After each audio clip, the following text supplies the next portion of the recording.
İyi sağlam dostlar. Sizlerle hayradan kadiriz. Bugün biz kaçı? Bugün biz 110'dayız. 100'ün için meyveleri 10'dayız. Şitliler gizbe şutunu nasıl diyeyim? İnan korkmayın.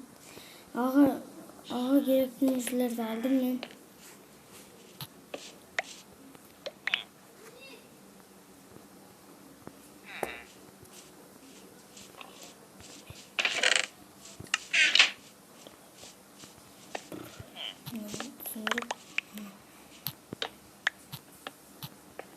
İyi.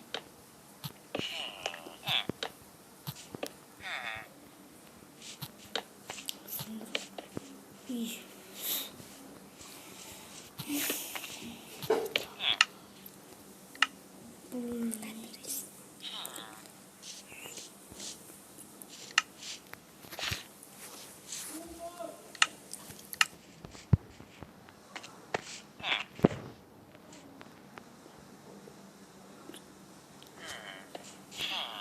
Balık nerede öldüreyim? Yanında kaldırayım mı? Değil. Sunduktu. Sunduk alayım. Sunduk. Ne? Emir. Nasıl başlayacak? Şimdi kulaklarım.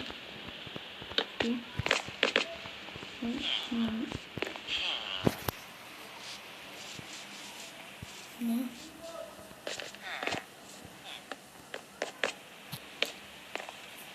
Yüzlü girelim mi?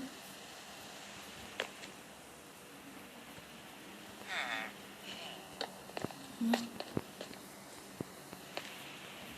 Emmi yüzlü otur.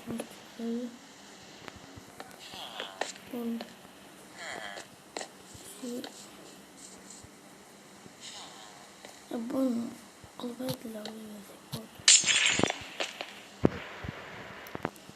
Fakirler var. Ne diyor? Yok.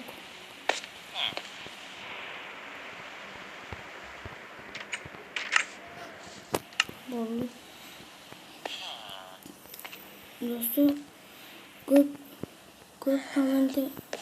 komentar подписка like basınızlar köp video çağırıyoruz. Oldu. Neyse bittik. Buna kamerana abone. Unutmayın. Ki video açayım. Koşalınızda bugünkü videomuz bitti. Like подпискадан köp basınızlar.